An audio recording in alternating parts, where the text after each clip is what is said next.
हमारे नेताओं को जब तक अपने निजी स्वार्थ से ऊपर उठ कर के काम नहीं करेंगे, त्याग, समर्पण, अनुशासन की भावना जब तक नहीं रखेंगे, तब तक समाज को उनका अधिकार दिला पाना इन नेताओं के। समाज जो है आरक्षण की जो आस लगा के बैठा है, उन लोगों को क्या ये लोग लालीपाप थमा रहे हैं क्या? सीधे बिल्कुल थमा रहे हैं। निषाद महाकुंभ जब हुआ, एक बार भी हम चुनौती नहीं दे सके।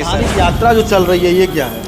यह भी एक तरह से समाज में एकता, एकजुटता के लिए काम तो चल रहा है, लेकिन वास्तव में हम सत्ता पक्ष में हैं और सत्ता पक्ष में रहते हुए हम अगर सत्ता पक्ष से आरक्षण की मांग नहीं, आरक्षण दिला नहीं पा रहे हैं, तो ये कहीं न कहीं हमारे नेता वो कह रहे हैं कि जब हम मुख्यमंत्री बन जाएंगे तब हम समाज को। वादे को भूलते गए और नए वादे लाते गए, तो फिर अगला जो वादा निर्धारित किया जा रहा है, इसकी क्या गारंटी है कि अगला वादा पूरा ही होगा?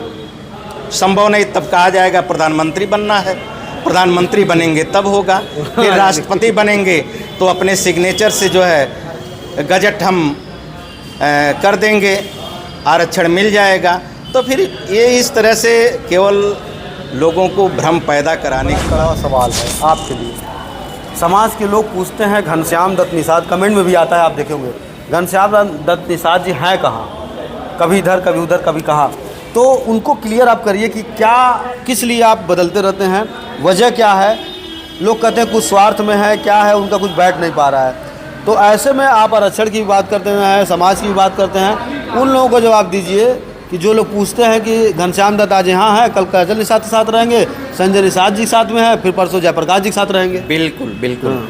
मैं शुद्ध रूप से अपने समाज के हित का कार्य करता हूँ। मेरे समाज का हित है और जिस नेताओं के साथ रह कर के हित हो सकता है, मुझे कोई गुरेज नहीं होता है, मैं उसके साथ। नमस्कार दोस्तों, स्टार लाइन में आपका स्वागत है। मैं हूं सुनील कुमार।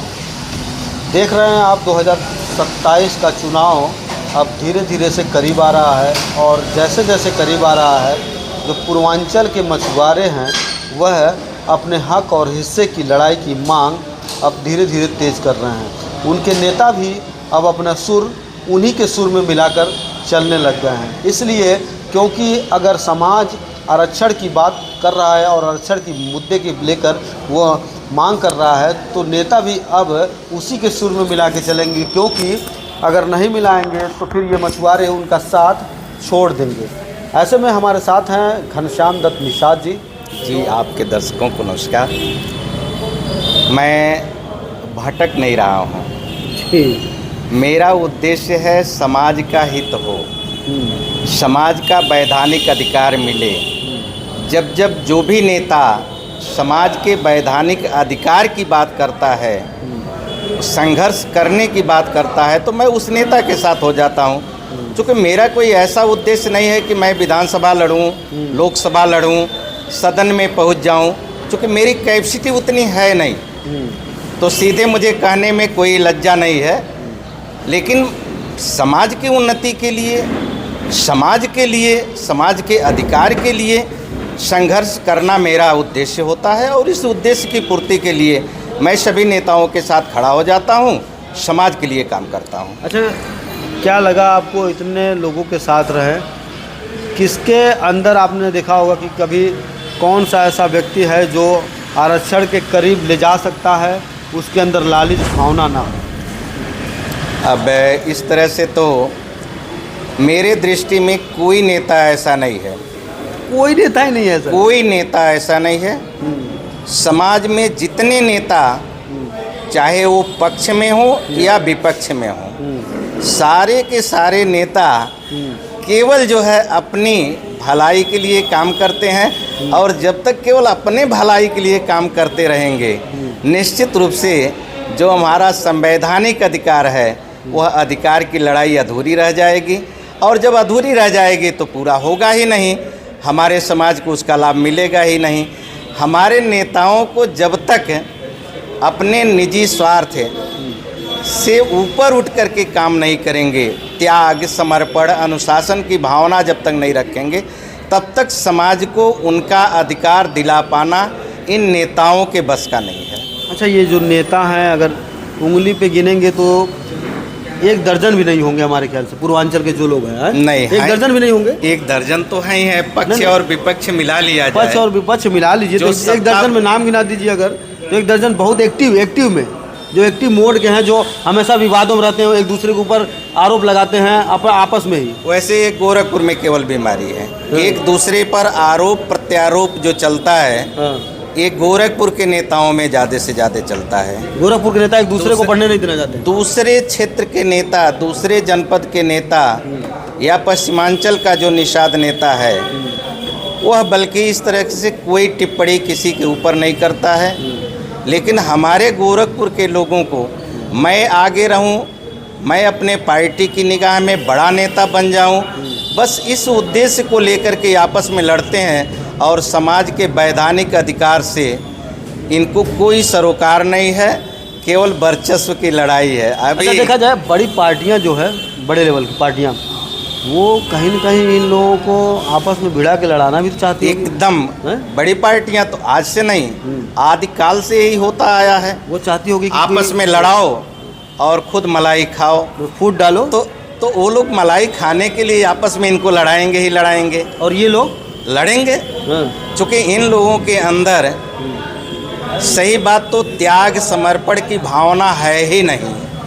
कोई भी नेता हमारे गोरखपुर का जो बड़ा नेता अपने आप को कहलाते हैं, सारे लोगों की हालात यही है कि इन लोगों के अंदर त्याग समर्पण अनुशासन नाम के चीज़ का अभाव है।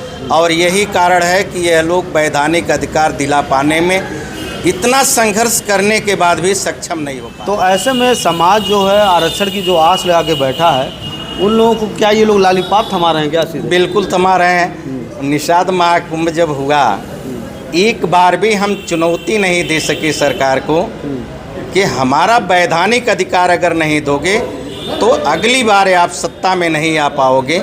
इस तरह की चुनौती तक अगर देने का मौका हमें न मिले, इतना बड़ा मंच जो लगा था, जो हमारे सामने भीड़ थी, वो भीड़ जो है इस वजह से आई थी कि आज हमारे समाज के नेताओं का स्वाभिमान जगा है। आज सरकार का तलवा चाटने के लिए नहीं, बल्कि सरकार को चुनौती देने के लिए निषाद महाकुंभ बुलाया गया है।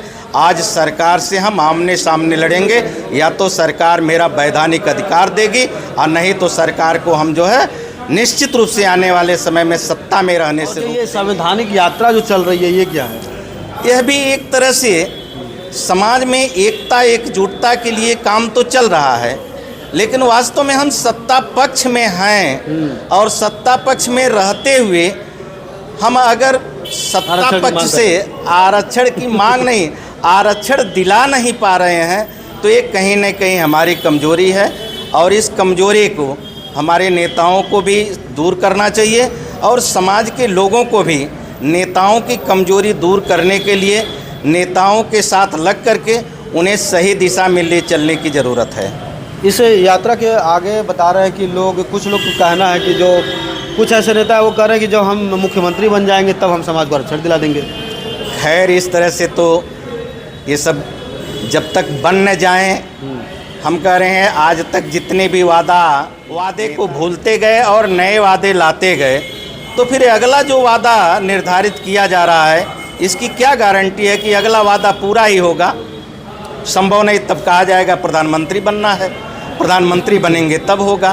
फिर राष्ट्रपति बनेंगे तो अपने सिग्नेचर से जो है गजट हम कर देंगे, आरक्षण मिल जाएगा। तो फिर ये इस तरह से केवल लोगों को भ्रम पैदा कराने की बात है। इसमें अगर देखा जाए आरक्षण की बात अगर करें तो आरक्षण तो ऐसा तो है नहीं किसी कोई सरकार लिख दिया तुरंत आरक्षण आपको मिल जाएगी। आरक्षण का एक नियम होता है, सदन में जब जाएगा सदन में पास होगा। हाँ? नहीं, सदन में पास हमारे लिए तो ऐसा कुछ नहीं है। जब हम लोगों की गणना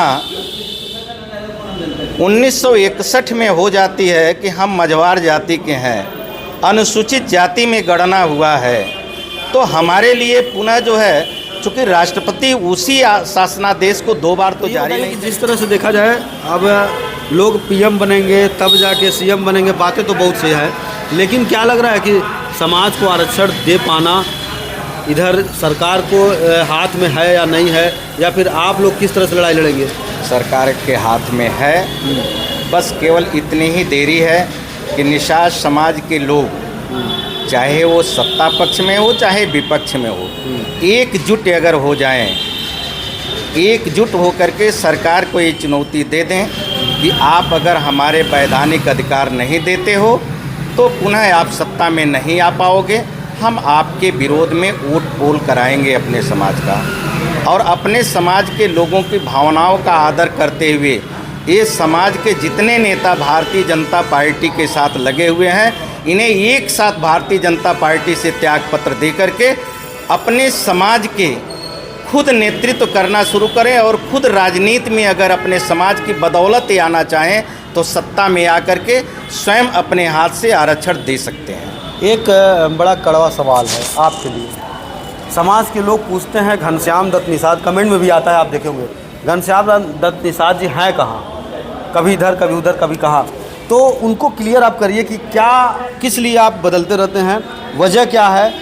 लोग कहते हैं कुछ स्वार्थ में है, क्या है, उनका कुछ बैठ नहीं पा रहा है। तो ऐसे में आप आरक्षण की बात करते हैं, समाज की बात करते हैं, उन लोगों को जवाब दीजिए कि जो लोग पूछते हैं कि घनश्याम दत्त आज यहाँ है, कल काजल निषाद के साथ रहेंगे, संजय निषाद जी के साथ में है, फिर परसों जयप्रकाश जी के साथ रहेंगे। बिल्कुल बिल्कुल।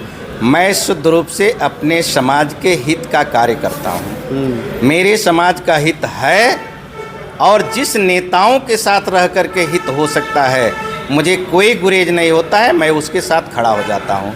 चूँकि मेरा राजनैतिक महत्वाकांक्षा कुछ नहीं है, केवल महत्वाकांक्षा मेरा ये है कि मेरे समाज का हित हो, शैक्षिक, सामाजिक, आर्थिक, राजनैतिक रूप से हम सबल हों और अन्य समाज की बराबरी में अपने समाज को मैं देख सकूं, इसके लिए मैं काम करता हूं। मैं किसी नेता का बधुआ मजदूर बन करके या किसी नेता का आदमी बन करके ये न कभी रहा हूं, न हूं और न ही कभी रहूंगा। चलिए, बहुत बहुत धन्यवाद। ये घनश्याम दत्त निषाद जी हैं। बाकायदा इन्होंने बताया कि लोग इनसे पूछते थे कि आखिर ये है कहाँ, तो इन्होंने बताया कि मैं किसी का बंधुआ मजदूर नहीं हूँ, मैं जहाँ समाज की बात आती है मैं वहाँ हूँ। अब देखना ये है कि 2027 में आप किस मुहिम को लेकर आगे आते हैं और किसके साथ रहते हैं, ये तो 2027 में पता चलेगा। नमस्कार।